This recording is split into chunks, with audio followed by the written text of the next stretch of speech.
Hello, people. Forgive my appearance. I've been up all night trying to come up with ideas on how to raise some money, $450 to be exact. Something really cool happened to me. I think it's cool, at least. Call me a nerd. I was nominated for the Marquee Who's Who of America biography by about 500 different people.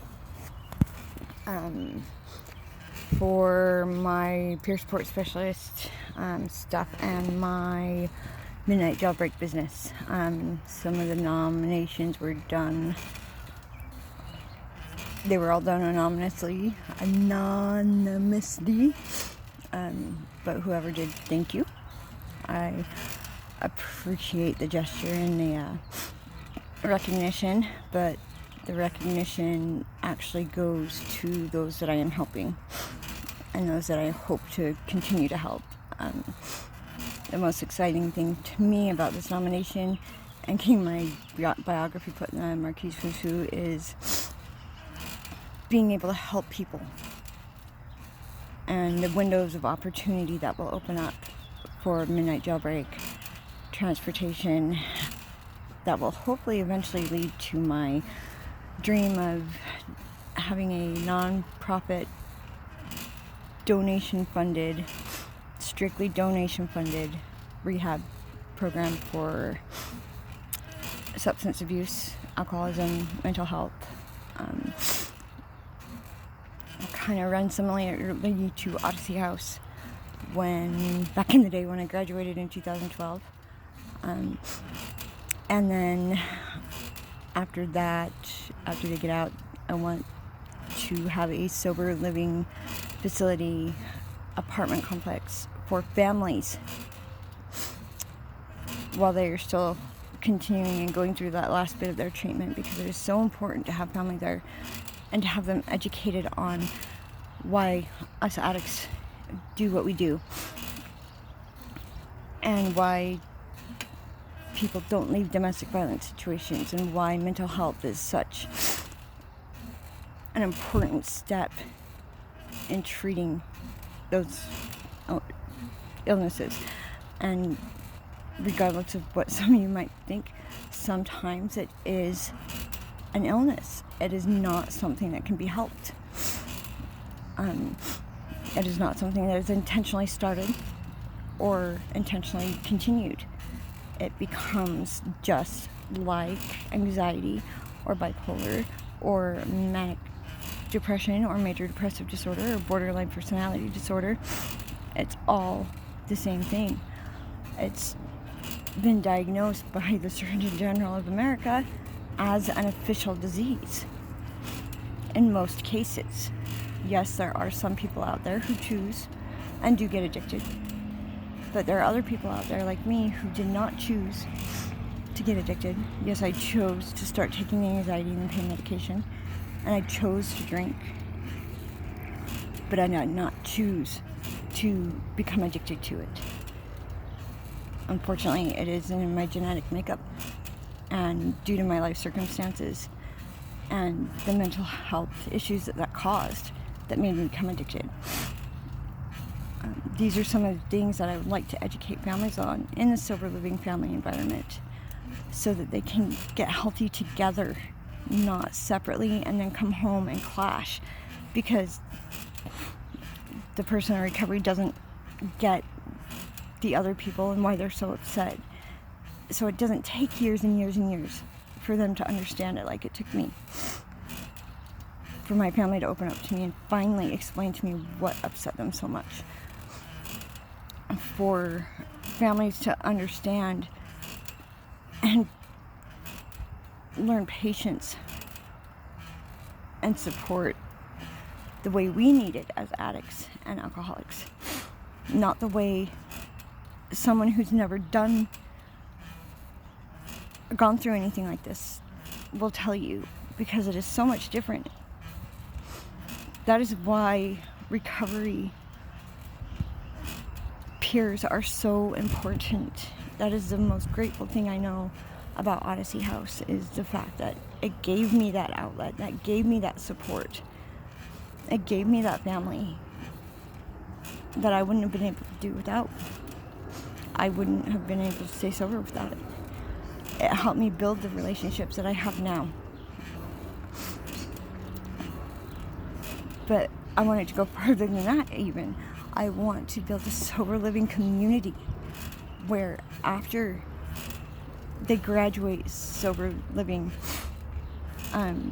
treatment, after inpatient or outpatient rehab, whichever they choose, they have the opportunity to rent to own a home in the sober living community that is financed by donation and by a board of trustees. Or I haven't quite got that far. That's what I need the help with. But I never asked for help.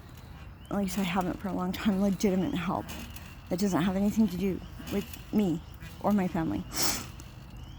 In the long run, yes, this will help me and my family. For those of you that don't know me or do know me and still have premisconceptions about why I look the way I look, I have something called stress-induced cardiomyopathy or broken heart syndrome. My teeth are not all missing due to drug use. Yes, that did not help. Yes, the alcoholism did not help. But the majority of my teeth are missing due to domestic violence. And yes, I am out of that situation now, but I am still very much in it per the new threats that have come into light that I'm getting protective order for at the moment, in order to try to help get my boys out of the situation they're in and get my ex-husband the help that he needs to get. Midnight Jailbreak will transport people that cannot get rides out of jail or prisons or rehabs or mental rehabs that don't have the support that they need. But not only that, it is meant to give them resources. The 5-inch book of resources that I have spent 10 years compiling, and then the ability to contract with our company to take them to their appointments and their court dates and their parole, probation, it doesn't matter. DCFS appointments, counseling appointments, doctor's appointments, visits with your children, it doesn't matter. To and from picking up and dropping off kids from visitation. That kind of stuff. To make it easier on the kids, mainly. And to make it possible for more sobriety success stories like mine. Even if you don't want to donate, I understand. But if even just one person donated $1, all I would need is 450 people. That's not a lot of people. That's almost a whole ward congregation, or a whole state center, or a whole non-denominational church, or one gas station. You know, it's the money is for the editing fee and to put my information on servers that require payment to get your information put on them, not like Google or Yahoo, but the other ones, to really get me out there and get this marketed so that I can use these resources to help other people. Not everybody qualifies for those resources. Not everybody qualifies and can meet the standards of those resources. Like me, my divorce keeps me from going into a shelter, even a domestic violence shelter, with or without my children, and it keeps me from going on government assistance. And if I do choose to, I can lose my share of the 50-50 custody of my kids and forfeit that to my ex-husband, which I'm not willing to do. They need their father and their mother in their life, but they need a healthy father and a healthy mother in their life. And now that I've had the opportunity to get healthy, it's his turn to have the opportunity to get healthy. This is what my business and my dream will accomplish. It is not that hard of a long shot. It's just a matter of reaching those who have the heart and care enough to help me do it, and help make it a reality. And there's one thing about me: when I get passionate about something, and I truly, truly believe that this will work and succeed, and not just here in Utah, but worldwide eventually, I will not stop until I have done everything I can to make it become a reality.